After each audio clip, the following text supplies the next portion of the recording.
इस मामले में आप वैशीपन समझिए। ये मुंबई के लालबाग का मामला है। एक लड़की अपनी बुआ से मिलने के लिए पहुंचती है, घर की बेल बजाती है, घर पे दस्तक देती है, दरवाज़ा नहीं खुलता। फ़ोन करती है अपने पापा को, पापा जी बुआ जी का जो दरवाज़ा है वो नहीं खुल रहा है, मैं बहुत देर से खड़ी हुई हूँ। उसके पापा वहाँ पर पहुँचते हैं, वो दरवाज़ा खुलवाने की कोशिश करते हैं, दरवाज़ा नहीं खुलता। कुछ पड़ोसियों से पूछते हैं कि अंदर से दरवाज़ा बंद क्यों है।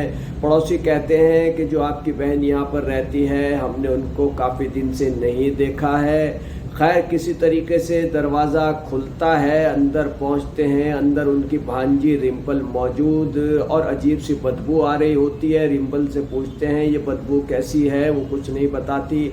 उनको कुछ शक होता है, पुलिस को सूचना देते हैं। पुलिस मौके पर पहुंचती है और जब मौके पर पहुंच करके वहां उस घर की तलाशी ली जाती है तो वहां पर कई हिस्सों में एक शरीर बरामद होता है और वो शरीर रिम्पल की माँ वीना का था। अब पुलिस इस मामले में जाहिर सी बात है कि जब अंदर से ताला अंदर से दरवाज़ा बंद किया हुआ और खुला नहीं था और करीब 1 महीने से उस महिला का कुछ पता नहीं था वीना का, तो पुलिस इस मामले में जो शक की सुई है वो बेटी की तरफ घूमती है और फिर वो बेटी को हिरासत में लेकर पूछताछ करती है। अभी तक की पूछताछ में जो कुछ मीडिया के ज़रिए सामने आ रहा है, बताया ये जा रहा है कि जो लड़की रिम्पल है उसने अपनी माँ के जिस्म के कई टुकड़े किए, शरीर के कई टुकड़े किए और उनको उसने घर में रखा, 2-3 जगह पर रखा जहाँ से वो टुकड़े बरामद हुए। और उस लड़की ने बाज़ार में जाकर 100 या 150 परफ्यूम ख़रीदे, वो वहाँ पर छिड़कती थी ताकि जो जिस्म है माँ का, जिसको उसने बेदर्दी से कत्ल किया था, उसके शरीर के टुकड़े किए थे, उनसे बदबू ना आए। अब इस मामले में पुलिस ने जो शुरुआती जांच शुरू की है तो उसमें सामने ये आया है शुरुआती जांच में कि रिम्पल अपने किसी बॉयफ्रेंड से फ़ोन पर बात करती थी। माँ को ये बात नागवार गुजरी। ये भी सामने आ रहा है कि रिम्पल एक नहीं बल्कि 2 बॉयफ्रेंड से बात करती थी, लेकिन माँ को ये बात नापसंद थी, नागवार गुजरी। तो बेटी गुस्से में आ गई और गुस्से में आकर बेटी ही माँ की दुश्मन बन गई।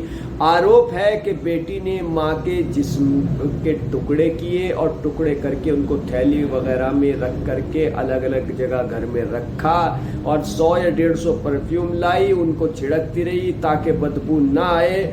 और कुछ पड़ोसियों ने ये भी बताया वीना के भाई को जो कि पहुंचे थे वहाँ पर कि कुछ वक्त पहले आपकी बहन वीना सीढ़ियों से गिर भी गई थी और बेटी उनको पकड़ करके अंदर ले गई थी।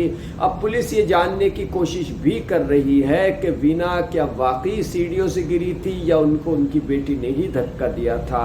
इस मामले की पुलिस हर तरीके से जांच कर रही है। बहरहाल ये एक दिल दहला देने वाला मामला है। न जाने नौजवानों को क्या हो गया है, उनके जहन पर, उनके दिलो दिमाग पर क्या वहशत सवार हो गई है कि कहीं पर कोई लड़का किसी लड़की का कत्ल करके उसके जिस्म के टुकड़े कर देता है, फ्रिज में रखता है, रोज़ाना या अगले दिन तीसरे दिन टुकड़ों को कहीं पर फेंक करके आता है।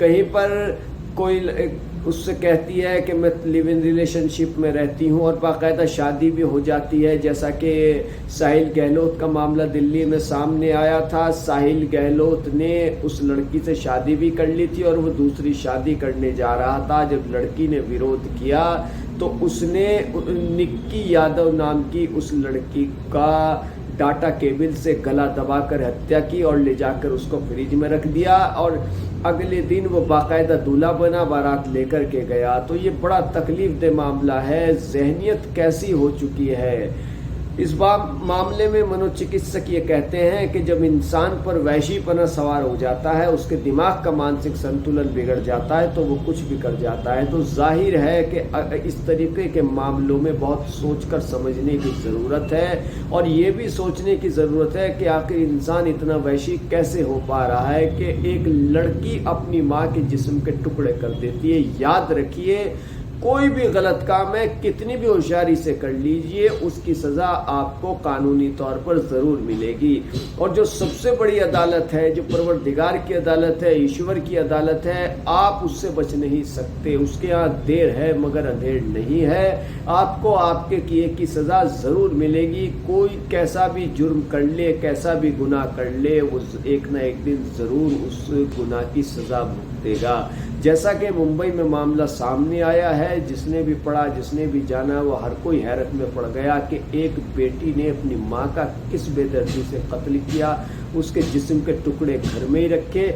और बताया ये जा रहा है कि ये कत्ल दिसंबर 2022 में हुआ था, यानी कि माँ के शरीर के टुकड़ों के साथ जो घर में उसने रखे थे छुपा करके, वो बेटी कई महीने से रह भी रही थी। तो बहरहाल बड़ा अफसोसनाक मामला है ये। कीजिए हमारे चैनल को सब्सक्राइब, वीडियो को लाइक कीजिए। धन्यवाद।